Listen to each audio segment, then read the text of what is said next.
Hello everyone, welcome to you all in our FSTN Academy. So FSTN Academy starts in this class of food and nutrition. So food and nutrition এর ওপরে class 12 এর তোমাদের এটা প্রথম class.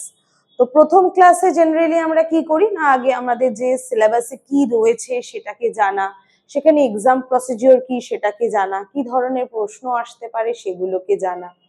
তো class 11 এর মতনও এখানে প্রথম যেটা নিয়ম যে ফার্স্ট সেমিস্টারে হবে এমসিকিউ কোয়েশ্চেন। তো তোমাদের সেমিস্টার 3 তে প্রথমে তোমাদেরকে এমসিকিউ কোয়েশ্চেন্স এর আনসার করতে হবে, যেটা এই সিলেবাসের উপরে হবে, এবং তারপরে তোমাদেরকে ব্রড কোয়েশ্চেনের আনসার করতে হবে। 11 এ যেমনটা নিয়ম যে তোমাদের ভিত তৈরি করতে হবে, প্রতিটা সাবজেক্ট যেটা তোমরা নিচ্ছ চুজ করছো তার ভিত এমন করে তৈরি করো যেটা তোমাদেরকে হেল্প করবে ক্লাস 12 এর সিলেবাসটা ভালো করে বুঝতে এবং জানতে।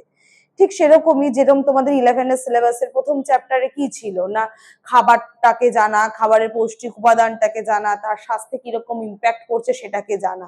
তারপরে তোমাদের সিলেবাসের সেমিস্টার 2 তে ছিল না খাবারের যে পৌষ্টিক উপাদান যেগুলো নিউট্রিয়েন্ট, ম্যাক্রোনিউট্রিয়েন্ট, মাইক্রোনিউট্রিয়েন্ট, এগুলোকে আরো ডেপথে জানা, সেগুলোর কি শরীরে ভূমিকা, সেগুলো খাবারে কি ভূমিকা, অভাবে কি সমস্যা, বেশি হলে কি সমস্যা, এই পুরো নিউট্রিয়েন্ট ফ্যামিলিটাকে তোমরা পুরো 11 এ জেনে নিয়েছো। এবারে ক্লাস 12 এ তোমাদেরকে প্রথম চ্যাপ্টারে যেটা জানতে হবে, ওই নিউট্রিয়েন্ট গুলো তো তোমার বডিতে ঢুকে গেল, তুমি তো খাবারটা খেয়ে নিলে, এইবারে খেয়ে নেওয়া ইন দ্য সেন্স মাউথ ক্যাভিটিটাতে তোমার ফাংশন কমপ্লিট করলে, এই মাউথ ক্যাভিটিতেও ফাংশনটা যে ব্যাকগ্রাউন্ডে কত কিছু হচ্ছে, এবং মাউথ ক্যাভিটিটা ওভারকাম করার পরে গোটা গ্যাস্ট্রোইন্টেস্টিনাল ট্র্যাক্ট অর্থাৎ তোমার যে পুরো পরিপাক তন্ত্রটা, তোমাদের যে খাবারটা যে হজম হচ্ছে যে ডাইজেস্টিভ সিস্টেমটাতে, সেইখানে কি হচ্ছে, এই খাবার হজম যে শব্দটা আমি বললাম, সেই শব্দটা ইটসেলফ কি শো করছে, কি মিন করছে, তো সেইটা তোমাদেরকে ক্লাস 12 এর ফার্স্ট চ্যাপ্টারে পড়ানো হবে। তো ক্লাস 12 এর ফার্স্ট চ্যাপ্টারের নামটা কি, ইউনিট 1 হচ্ছে পরিপাক ও শোষণের পৌষ্টিক পর্যায়, মানে nutritive phase of digestion and absorption. So digestion কার হবে, অ্যাবজর্পশন কার হবে? ডাইজেশন হবে সেই খাবারটার যেই খাবারটা তুমি খেলে, অর্থাৎ তোমার মাউথ ক্যাভিটিতে তুমি যেই খাবারটা ঢোকালে এবং তোমার গলা দিয়ে যেই খাবারটাকে তুমি গলাধঃকরণ করলে, সেই খাবারটারই টোটাল ডাইজেশন হবে, অর্থাৎ খাবারটা যে তুমি বড় বড় লার্জার মলিকিউলে কনজিউম করেছিলে, সেই লার্জার মলিকিউলটা ছোট ছোট ছোট ছোট স্মলেস্ট পার্টিকেলসে ভাঙবে, এবং সেই স্মলেস্ট পার্টিকেলস গুলো হলো simple form of that nutrients. যে ম্যাক্রোনিউট্রিয়েন্ট, মাইক্রোনিউট্রিয়েন্ট তোমরা পড়েছিলে, সেই সিম্পল ফর্ম অফ নিউট্রিয়েন্ট গুলো তোমাদের রক্তে মিশে যাবে। তো সেই রক্তে মিশে যাওয়াটার নাম হচ্ছে অ্যাবজর্পশন বা শোষণ। তার মানে খাবারের লার্জার পার্টিকেল গুলোকে সিম্পল পার্টিকেলে ভাঙা এবং সিম্পল পার্টিকেল গুলোকে রক্তে মিশিয়ে দেওয়া, এই টোটাল প্রসেসটার নাম হলো ডাইজেশন এবং অ্যাবজর্পশন। এবং সেটা কোথায় হচ্ছে, হচ্ছে আমাদের এই মাউথ টু অ্যানাস যে টোটাল সিস্টেমটা, যেটাকে আমরা বলছি ডাইজেস্টিভ সিস্টেম, সেইখানে এই ঘটনাটাকে ঘটছে। তো এই যে এই ঘটনাটা যে কি ধাপে ধাপে ঘটছে, what are the stages of this complete incident, so সেই ইনসিডেন্টটাকে আমরা জানবো হচ্ছে এই ফার্স্ট চ্যাপ্টার এবং সেকেন্ড চ্যাপ্টারে। তো ফার্স্ট চ্যাপ্টারে যেটা রয়েছে পুষ্টি বিজ্ঞানের জৈব রাসায়নিক, জৈব ভৌত এবং ভৌত জৈবিক দিক। তো এটাকে যদি একটুখানি আরো ভালো করে বোঝাই, যেরকম ক্লাস 11 এ তোমরা বুঝেছিলে যে এই যে আমরা খাবার দাবার খাচ্ছি সেটা যে আমাদেরকে পুষ্টি দিচ্ছে বা অপুষ্টি দিচ্ছে, যাই হচ্ছে আমাদের শরীরে হচ্ছে, এবং তার ব্যাকগ্রাউন্ডে যে কাহিনীগুলো ঘটছে, সেখানে যেই যেই সাবজেক্ট গুলো আমাদেরকে জানতে লাগে, আমি বলেছিলাম যে হিউম্যান ফিজিওলজি পড়তে লাগে, তোমরা পড়েওছো যে স্বাস্থ্য জিনিসটাকে জানতে লাগে, মানুষের শরীর জিনিসটা কি দিয়ে গঠিত সেটা জানতে লাগে, এবং যেটা জানতে লাগে বায়োকেমিস্ট্রি, যে আমাদের বডিতে যে কন্টিনিউয়াস রিয়াকশন চলছে এই খাবারগুলো নিয়ে, যে কন্টিনিউয়াস এই যে ল্যাবরেটরির ফাংশনস গুলো চলছে, সেগুলো জানার জন্য বায়োকেমিস্ট্রি জানতে লাগে। তারপরে তো গুচ্ছের মাইক্রোবস আমাদের চারিদিকে রয়েছে, সো সেই মাইক্রোবস গুলো আমাদের বায়োকেমিস্ট্রিটাকে কিভাবে ইম্প্যাক্ট ফেলছে, কি করে আমাদের হিউম্যান ফিজিওলজিটাকে চালিয়ে নিয়ে যাচ্ছে তার ফাংশনস গুলোকে প্রপারলি করার জন্য, সেটা পড়ার জন্য, সেইটাকে জানার জন্য আমাদেরকে কি জানতে লাগে না মাইক্রোবায়োলজি। সো এই সাবজেক্ট গুলো যদি আমরা না জানি বা এই সাবজেক্ট গুলোর যদি সামান্য ধারণা আমাদের না থাকে, তাহলে কিন্তু এই চ্যাপ্টার্স গুলো আমরা ভালো মতো বুঝতে পারবো না। তো আমাদের বডিতে যা যা পৌষ্টিক উপাদান আমরা নিলাম, তোমরা ক্লাস 11এই বুঝতে পেরেছো যে carbohydrate, protein, fat, vitamin, minerals, fibre, antioxidants, probiotics, nutraceuticals, pharmaceuticals যাই তোমরা পড়েছো, সেগুলো আলটিমেটলি বডিতে কি কাজ করছে না, ডাইজেশন হওয়ার সময়ও প্রচুর এনজাইম এসে তার উপরে পড়ছে, যে না বড় পার্টিকেলস গুলো ভেঙে ভেঙে ছোট পার্টিকেলে পরিণত হচ্ছে। এবং যে এনজাইম শুধু না, তার সাথে প্রচুর হরমোনসও কাজ করছে। তো এগুলো কি প্রোডাক্ট আমাদের বডির? এগুলো আমাদের বডির জৈব রাসায়নিক প্রোডাক্ট, যেখানে কিনা এই বায়োকেমিক্যাল ফাংশনস গুলো পারফর্ম হচ্ছে। সো জৈব রাসায়নিক মিন্স বায়োকেমিক্যাল, এই ফাংশনস গুলো হয় কেমিক্যাল দিয়ে। কোথায় হয়? ল্যাবরেটরিতে। সো ল্যাবরেটরি কি আমাদের বডিতে, ল্যাবরেটরিটা কি জিনিস সেটা আমি আসছি একটুখানি পরে এই চ্যাপ্টারটা বোঝানোর সময়, বা এই চ্যাপ্টারটাতে কি আছে সেটা বোঝানোর সময়। তো এই যে বায়োকেমিক্যাল ফাংশনস কন্টিনিউয়াসলি হচ্ছে, সেটা বোঝার জন্য আমাদের এই জৈব রাসায়নিক জিনিসটা জানতে লাগে। সেখানে আমাদেরকে ডিটেলসে জানতে লাগবে এনজাইম এবং হরমোন সম্পর্কে, অর্থাৎ উৎসেচক এবং হরমোন গুলোকে নিয়ে আমাদেরকে জানতে হবে, কারণ এরাই হচ্ছে অ্যাকচুয়াল অনুঘটক যে এই বিক্রিয়াটাকে পুরোটা চালিয়ে নিয়ে যাচ্ছে। ঠিক আছে, নেক্সট যেটা আমাদেরকে জানতে হবে, জৈব ভৌত বা ভৌত জৈবিক, মানে বায়োফিজিক্স বা ফিজিক্স, ফিজিক্যালের যে বায়োলজিক্যাল দিকটা, ফিজিক্সের যে বায়োলজিক্যাল দিকটা, সেটা জানাটার নামই হচ্ছে জৈব ভৌত বা ভৌত জৈবিক।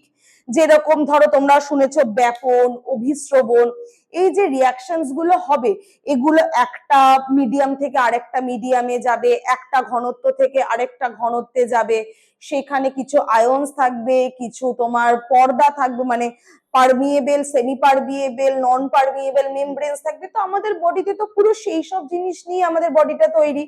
তো সেইগুলো পার করে এই বায়োকেমিক্যাল রিয়াকশনস কি করে হচ্ছে, তো টোটালটাই আমরা ওর জন্য জানছি বায়োফিজিক্স এবং বায়োকেমিস্ট্রি দিয়ে। তো এই চ্যাপ্টারটাতে আমাদেরকে মেইনলি পড়তে হবে যে কি করে আমাদের বডিতে এই কেমিক্যাল এবং ফিজিক্যাল ফাংশনস গুলো পারফর্ম হচ্ছে with enzymes and hormones and various process of the physics like ব্যাপন, অভিস্রবণ, অধিশোষণ, শোষণ, এই পুরো জিনিসটাকে নিয়ে। ঠিক আছে, তো নেক্সট আমরা আসছি যে চ্যাপ্টারটা সম্পর্কে জানতে, সেটা হলো এই তো আমাদের ব্যাকগ্রাউন্ড স্টোরিটা আমরা জেনে গেলাম যে এইভাবে খাবারটা ভাঙছে বা এইভাবে আমাদের খাবারটা লার্জার মলিকিউল থেকে সিম্পল মলিকিউলে পরিণত হচ্ছে। তো হওয়ার পরে কি হচ্ছে বা হচ্ছেটা কিভাবে, এটা হলো সেই ক্রিউ মেম্বার যারা এই ঘটনাটা ঘটাচ্ছে। এবার ঘটনাটা ঘটছে কিভাবে, সেটা কিভাবে জানবো? সেটা জানবো পরিপাক আর শোষণ থেকে। তো পরিপাক আর শোষণ আলটিমেটলি হচ্ছে কোথায়? যেটা আমি বললাম যে আমাদের ডাইজেস্টিভ সিস্টেম বা পরিপাক তন্ত্রে। পরিপাক তন্ত্রের মধ্যে কি কি অর্গান রয়েছে? পরিপাক তন্ত্র শুরু হচ্ছে মুখ থেকে, আর অর্থাৎ আমি যেটাকে বলছিলাম ওরাল ক্যাভিটি। এই পরিপাক তন্ত্রটা না অ্যাকচুয়ালি দুটো ভাগে ভাগ করা রয়েছে, আমি এখানে একটু লিখে দিচ্ছি সেটা। পরিপাক তন্ত্র বা ইংলিশে যেটাকে আমরা বলবো ডাইজেস্টিভ সিস্টেম।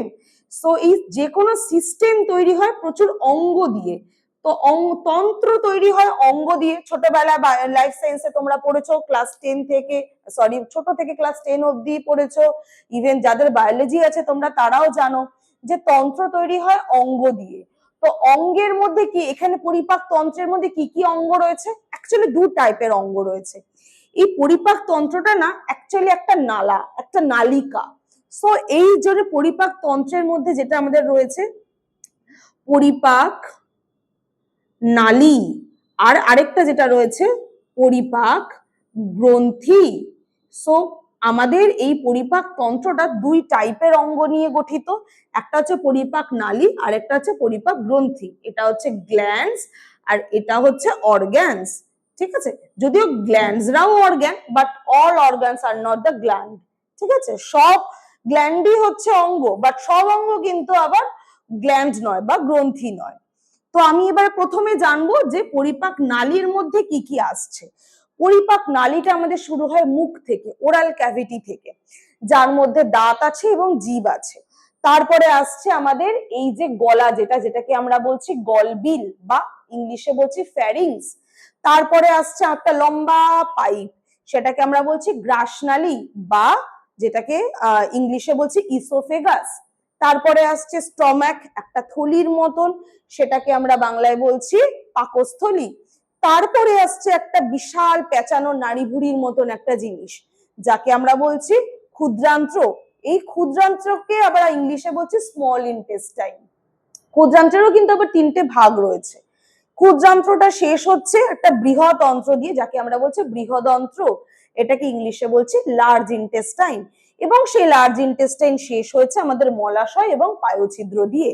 তো এই অ্যানাস দিয়ে শেষ হচ্ছে আমাদের মাউথ টু অ্যানাসের টোটাল জার্নিটা, যেটা তোমরা এই চ্যাপ্টারটা পড়ানোর সময় আমি তোমাদেরকে ছবি এঁকে সুন্দর করে পড়িয়ে দেব।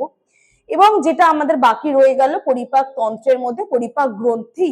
পরিপাক গ্রন্থিও আমাদের এই অঙ্গের সাথে সাথেই চলছে। যেরকম মুখগহ্বরে বা ওরাল ক্যাভিটিতে রয়েছে স্যালাইভারি গ্ল্যান্ড বা লালা গ্রন্থি, তারপরে আসছে আমাদের পাক গ্রন্থি, তারপরে আসছে অগ্নাশয়, তারপরে আসছে যকৃৎ।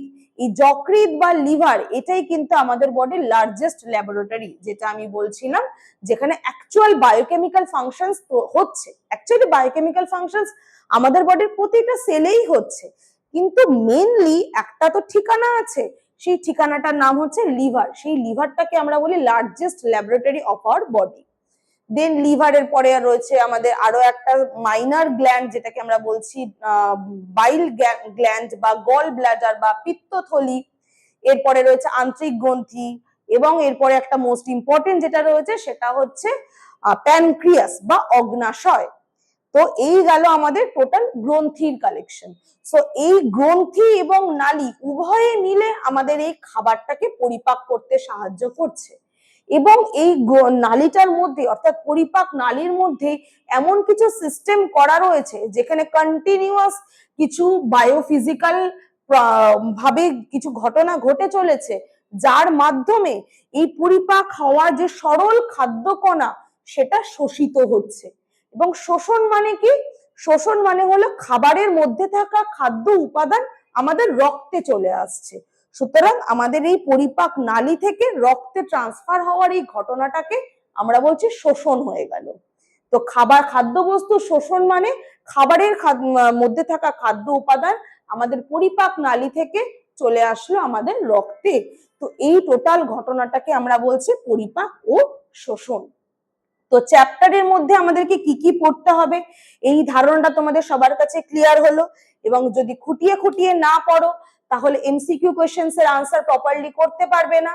আর এমসিকিউ করো বা তোমার খুঁটিয়ে পড়ে নিজের বেসিকটাকে ভালো করে স্ট্রং করে তৈরি করো, দুটোর যদি কোনোটাই তোমরা ঠিক মতো না করো তাহলে তোমার এই পরবর্তী সেমিস্টারের যে সিলেবাসটা রয়েছে সেটা কমপ্লিট করতে বা বুঝতে অনেক সমস্যা হবে। সুতরাং অল দ্য বেস্ট এভরিওয়ান, আমরা নেক্সট ক্লাসে আবার দেখা করছি।